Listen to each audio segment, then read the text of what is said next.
seconds. Welcome into the Bonesville Pregame Podcast. Al Myatt, joined by Kevin Monroe. Kevin, of course, a great defensive back. In his playing days at East Carolina and the 1999 football team, which went 9-3, is going to be recognized this year for its 25th anniversary. Looking forward to that. And those ceremonies will be taking place prior to the American Athletic Conference opener in Greenville against Texas San Antonio. But, Kevin, the business at hand is the 2024 season at East Carolina, and the Pirates coming off a 2-10 season that everybody wants to forget about. A lot of changes made following that season. New offensive coordinator, John David Baker. Pirates got in the portal, particularly at quarterback. And we'll start seeing the results of the changes on Saturday, 6 p.m. kickoff with Norfolk State. And quite a contrast, I think, Kevin, when you talk about hosting a football championship subdivision team as opposed to making the trip to Michigan. The Wolverines were ranked number 2 at the outset of last season. And hopefully a contest that will allow the Pirates to kind of get their feet on the ground and go forward in 2024. Absolutely, Al, and certainly we don't want to discount Norfolk State. You know, they actually played this past Saturday, saw them on TV, gave a good showing, and we know in this day and age of the transfer portal, everybody's got good players. So we know they have an opportunity to come in here and win. But the Pirates do have a record of something like 40-3, I think, all time of FCS opponents, opening up schedules or having them on the schedule. The last one I can remember, the Pirates losing to, I think maybe North Carolina A&T. That might have been that game with the thunderstorm. There may have been one since then, but that's the one that I can remember. And so having an opportunity coming off a 2-10 season to play an FCS opponent, with new players you've gotten, as you mentioned, recruiting in the portal and high school and so forth. I feel like the Pirates are feeling pretty good about their team, and maybe this is one of those games where they can get out ahead of an opponent and make it tough on them to come back and put up a couple scores. The one thing you talked about, the new quarterback situation, they've got 2 now in Hauser and Garcia, and both of those guys have played previously at universities. Hauser coming from Michigan State, and then Garcia, I think most recently from Missouri, also played at Miami. Just looking at kind of their past, Garcia is going to be the starter. So we've been told, and he's an accurate passer. He moves well in the pocket. I want to say in 2021, the one game he played in, he completed 11 of 14 passes, almost 80%. And then in 2022, he was averaging right at about 60%. So he's a guy that, he'll find his open receivers and put the ball on them. So excited about that. Last year was really, really tough, speaking, specifically about quarterbacks, because neither one of those guys showed up and played as well as we thought they could or should. And the whole offense just struggled based on that. Yes, they did. And then, you don't get any momentum coming out of that game at Michigan last year. Hopefully, a win, as Coach Logan used to say, a win solves problems, losing creates problems. And we'll just avoid talking a whole lot about the problems from last year. But Norfolk State, they got a game under their belt in Atlanta on Saturday. They've got a quarterback, Jalen Daniels. He's a pretty big, rangy kid. They've got some speed at the skill positions, it appears. It's tough to compare maybe Florida A&M's defense against East Carolina's defense maybe, but I think FAMU has some speed and some athletes. So I think when Norfolk State rushes for 227 yards and also shows some capability through the air, that it's going to be a challenge. And like you say, the East Carolina Pirates, I think, have lost their last 2 season openers against FCS teams because Mike Houston brought James Madison in prior to his arrival at East Carolina and had a decisive win in Greenville with a veteran team for the Dukes. And then North Carolina A&T on a game that was postponed to a Sunday, as you mentioned, because of the weather on Saturday.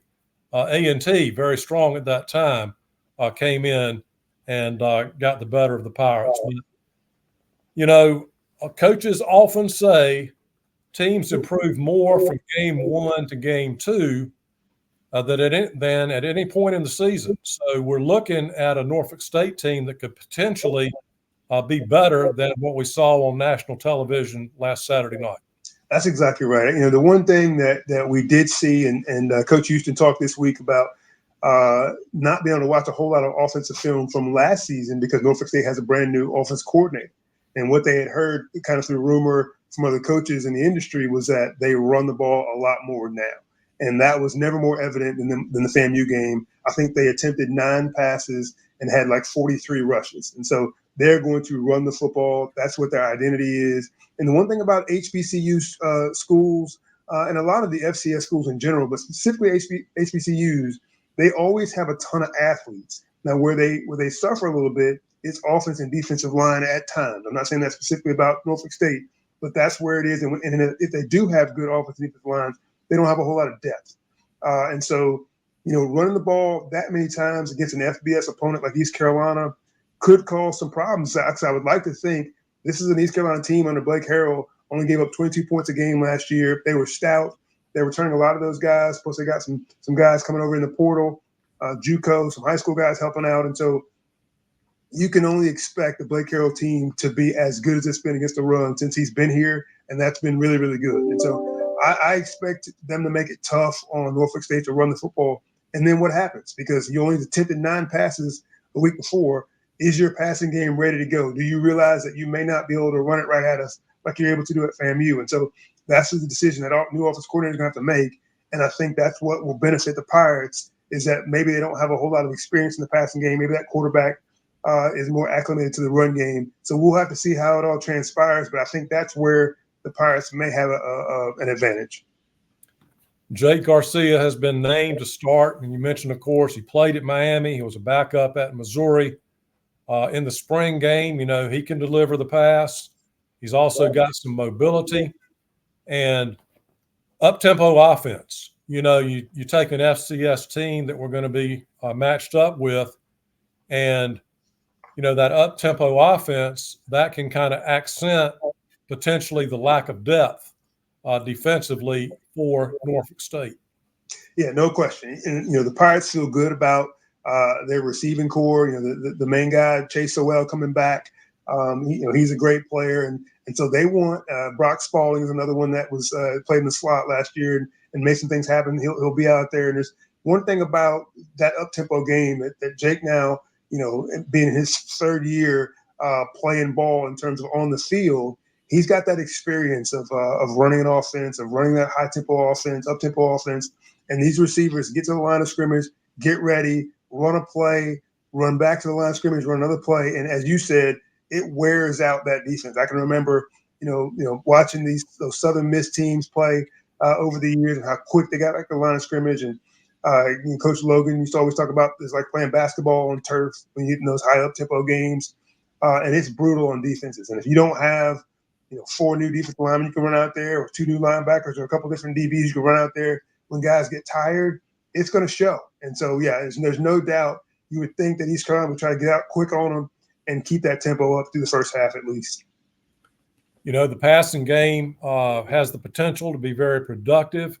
You've got some veteran running backs with Rajay Harris and Bond. And, you know, you get that defense kind of keying on the pass and then, you know, a good play call in that up tempo, and you're liable to get some really good run games. Yeah, there's no doubt. And we had some good times with Thunder and Lightning with Rajay Harris and Keaton Mitchell over the years. You know, there's one year where Rajay was banged up, but now he's back and healthy. And then now we still got the Thunder and Rajay, and now Javius Bond. We saw what he could do last year. He's one of those scat back type guys that's got some quickness to him. Also runs hard, but he's fast. And so having that 1-2 punch of those 2 guys. Also, I didn't mention Winston Wright in the passing game. They're saying a lot of good things about him. They're excited about him coming in. And so it's lots of options, both run and pass. But there's no question you want to establish the run when you play an FCS opponent because you like to think you can move those guys off the ball just based on your advantages, offensive line versus defensive line. We talked about offense a lot to this point, but defense last year was really not the problem. The record was not good, but the defense, as you mentioned, only allowed 22 points per game. I think they ranked 37th nationally in scoring defense. And that was without, a lot of help in terms of time of possession and keeping the defense off the field last year. So some good personnel coming back. That defensive front is way above average. And Coach Houston, in talking to him this week, he feels good about every position group on the defense. Good corners, feels good about the safeties, good linebackers. And that defense, that can be something that East Carolina can maybe hang its hat on until that up-tempo offense kind of gets everything in place. Yeah, I think the Pirates gave up a total of about 340 yards a game last year, 120 or so on the ground, 220 or so in the air. And so this defensive line, as you mentioned, Chad Stevens, Deontay Johnson, and Elijah Morris all started last year, and they'll all be back. And so that's going to be a stout front three there. We all know what Shavon Ravel has gotten every preseason award. He's on every watch list as a top corner. Mike Edwards played linebacker last year. Jordan Huff has spent some time at safety last year. So several guys that played quite a few minutes last year are returning. Excuse me. And so this defense is looking to just pick up where they left off, which was a pretty doggone good defense, as you mentioned.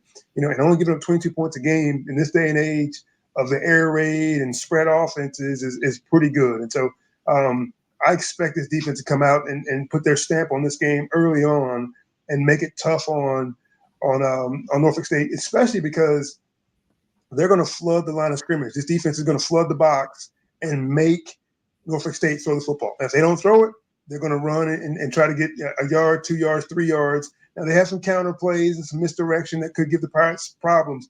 But, the benefit to having seen them play a game is they have it on tape. They have it on film. They don't know necessarily what East Carolina is going to do versus their offensive sets. And so that's the advantage East Carolina will have there. Kevin, we mentioned the 1999 team, and that team started with a win over West Virginia and Charlotte. And I think that gave you guys some momentum that really propelled the Pirates well into that season.